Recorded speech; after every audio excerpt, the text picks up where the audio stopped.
At KVGC News Time, 7 minutes after the hour of 7 o'clock. Welcome to a Friday. It's the 22nd day of the month of December for 2017. Welcome to a Friday. Well, Calaveras County firefighters rolled to a reported structure fire yesterday afternoon. According to CAL FIRE, just after 2 o'clock, a call came in reporting a structure fire at a home on Wells Fargo Station Road near the intersection of North Railroad Flat and Piney Lane. When firefighters arrived on the scene, 50% of the nearly 2,000 square foot home was fully engulfed in flames. Crews had the blaze knocked down and began mop-up operations just after 3 o'clock. Firefighters were able to keep the flames from spreading to any nearby vegetation, and there's no word as to whether any residents were home at the time. The cause of the incident is under investigation. Well, if it seems more crowded in California these days, that's because it is. According to state estimates released Thursday, California's population nearly 40 million, a number that's steadily grown despite birth rates declining to the fourth lowest level in more than a century.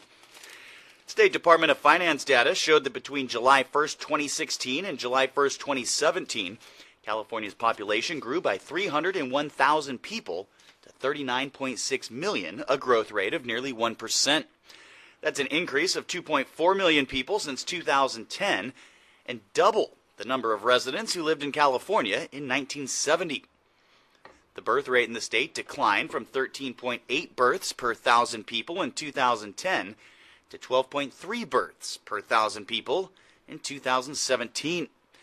Now, at the same time, the number of deaths per 1,000 people has increased from 6.2 in 2010 to 6.7 yesterday due to the aging baby boomer population. In the past year, the state welcomed 486,000 babies while saying goodbye to 265,000 people who passed away. 13 counties had more deaths than births, including in that statistic are Amador, Calaveras, and Tuolumne counties. California has also seen more people move to other states than move in from other states since 2000, with that trend continuing last year, but at a slower pace. The net number of people who left for other states dropped from 164,000 in 2016 to 105,000 this year. Now, another interesting stat, 70% of the state lives in 9 of the 58 counties. Those are L.A., Los Angeles, San Diego, Orange, Riverside, San Bernardino, Santa Clara, Alameda, Contra Costa, and Sacramento. Each of those counties has more than 1 million residents. And AAA reports the holiday travel season is in full swing, and it looks like Californians will end the 2017 travel year with some much-needed relief at the pump as an early Christmas present. According to a survey commissioned by AAA this month, more than one-third, or 34% of Californians, say they will travel between Saturday, the 23rd, and Monday, the 1st of January. More than 80% say that they will visit family, with about 11% saying they're just going to spend some time taking a little vacation. The good news is gasoline prices have dropped an average of 12 cents across the state since November. That's due to several factors, which include decreased travel demand after the busiest Thanksgiving in a decade. Well, as Californians get ready for holiday travel, the California Highway Patrol is set to begin its Christmas Max Enforcement period. The Max Enforcement begins 6 p.m. tonight, continues through 11:59 Monday evening. Now, the focus of the Max Enforcement period, speed limit enforcement, but officers will also be watching for all signs of impaired driving. Any impaired driving, whether by alcohol, legal drugs, or illegal drugs, can result in a DUI arrest. Now, during this period, all available officers will be out on the roadways for enhanced enforcement efforts, assisting motorists whenever needed. 23 people died in collisions in CHP jurisdiction during the 2016 Christmas Max Enforcement. Of the 16 vehicle occupants killed, half not wearing a seatbelt.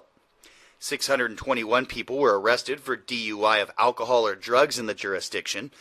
In all California jurisdictions, including local police and sheriff departments, 36 people died in traffic collisions. Now, the holiday enforcement effort is designed to help ensure the safety of the motoring public during a time and celebrations are in full swing. And tonight, the Argonaut High Drama Department will perform the radio version of A Christmas Carol. The holiday classic will be performed in front of a live audience at Argonaut High, and then will be broadcast Christmas Eve at 3 p.m. right here on KVGC. Doors open up tonight at 5:30 for a spaghetti dinner, complete with salad and French bread. Also featured a dessert auction and a 50-50 raffle. The radio show will begin promptly at 7 o'clock, a 1-hour dramatization of Charles Dickens' classic tale, including specially crafted music and live sound effects performed by the students themselves. Ticket prices for the show and dinner are only $17.50 at the door. Children ages 4 to 10 are $7.50. This production is being sponsored by KVGC and the Jackson Rancheria. And the final performance of Amador High's musical theater production of The Addams Family will run tonight, 7 p.m. The admission charge is only $10, $20 for the whole family. The Addams Family ran on Broadway for 722 performances back in 2010. For more information about this popular show, contact Amador High Drama at 267-0108. You better watch out. You better not cry. You better not pout. I'm telling you why Santa Claus is coming. That's right. Tonight, Santa and the Jackson Fire Department will patrol the neighborhoods of French Bar Road. They'll go up behind Rayleigh's and throughout Peak Hill. Once again this year, Santa and the Jackson Fire Department are collecting non-perishable food for the Interfaith Food Bank. Santa starts his rounds about 6 p.m. tonight, and of course, the time may change or be interrupted in case of an emergency. Tomorrow, Santa wraps up his rounds here in Jackson. And that's a look at local news on a Gold Country Friday morning from the KVGC News Center. I'm JD. And I'm Jim Geedy reporting.